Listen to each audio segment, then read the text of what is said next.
Breaking news this hour on Democrats' attempts to overturn that Senate primary result in South Carolina. One group has filed a formal complaint with the Federal Election Commission. That happened today, while South Carolina's Democrats set for an emergency public hearing on Thursday, looking for any way to reverse the results of their Senate primary.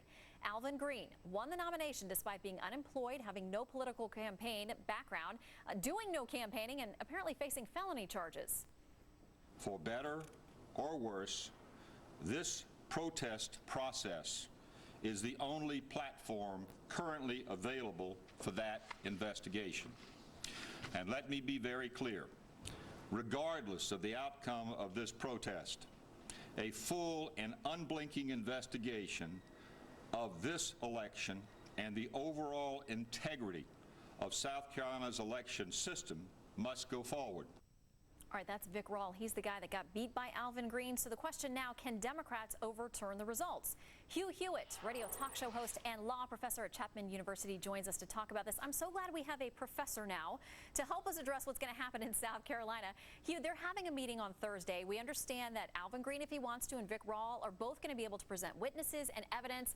Vic Rawl's made a lot of complaints and allegations. What does he have to do to back it up? Can they even do anything with the results as they now stand? Shannon, it would have to have any evidence whatsoever of wrongdoing. The State Election Commission announced today that there is not a hint of fraud or manipulation.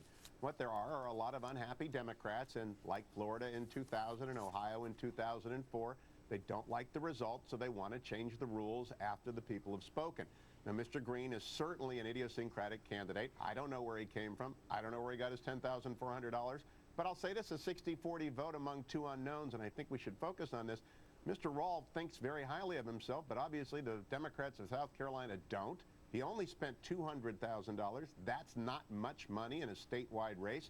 Greene was at the top of the ticket, and all this stuff out there that is really just an excuse for James Clyburn, who's mostly ignored by Nancy Pelosi and the Democrats. He's their number 3 in the House. It's just an excuse for him to get on television, get a little airtime, stir up Democratic base people, because as the new NPR poll shows today, Democrats are going to get shellacked in November. They're down 8 points in the swing districts, so they're trying to do anything and including create a false controversy in South Carolina around an event that simply disappointed them. There is no scandal there. Well, and as you mentioned, Mr. Rawl does take umbrage with the fact that this is painted as a battle between two unknowns. He was a former judge, a state lawmaker. He says he actually campaigned. He never saw Alvin Greene out there campaigning. One of the key allegations and questions that he's brought up is about the electronic voting machines they use in South Carolina. He and many others have questions about them. In reading up on these machines, I find that there is great difficulty in trying to get any paper audit trail out of them. I mean, how do you present evidence about these machines when a lot of people think there is no evidence to present in connection with the machines? It's absolutely an absurd charge. These machines are new. There was a rumor put out there by Democrats that they were used machines bought from Louisiana. That was proved to be false. The State Election Commission takes its writ very seriously. All this is a bunch of unhappy Democrats and a man whose ego is bruised. Now, like me, I'm sure, Shannon, you had never heard of Vic Rawl until a week ago Tuesday, and in a week from now, no one's going to hear from him again.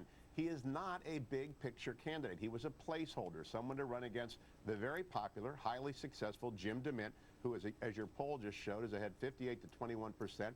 Democrats are going to get shellacked in South Carolina like they are across the country, so they're looking for any reason to hold on to this.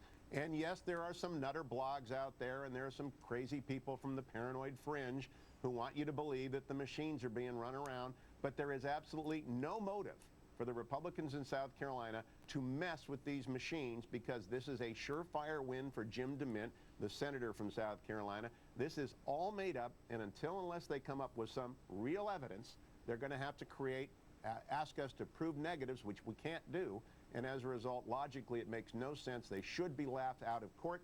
They were laughed out of the State Election Commission, and I think most people in the media are laughing at Jim Clyburn and laughing at poor Mr. Rawl, about whom there just isn't much to say except for $200,000 he lost against an unknown.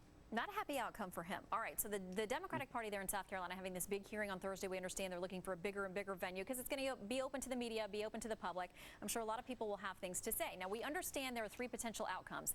They could actually ask for a new primary, taxpayer funded. They could also accept the results as they are, or they could even take the step, they say, of declaring that Vic Rawl won this race because of some kind of evidence. What do you think is the most likely course of action that's going to happen here?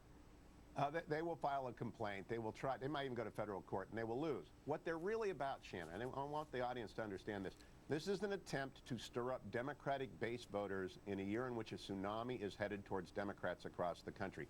President Obama's numbers are down below 50%.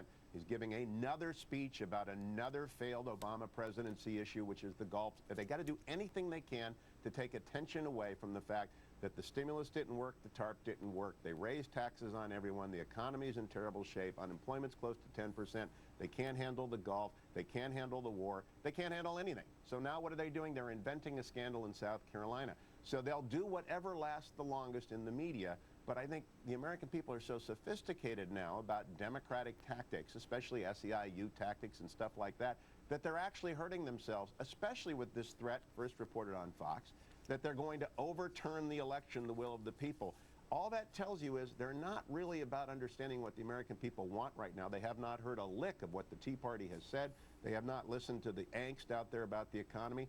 They're creating sideshows, carnivals, and Mr. Rawl is helping them do that, but it's not very effective in raising the standing of the Democratic Party. If anything, I think that generic ballot, that NPR poll will show next week, it's not an 8-point lead for Republicans.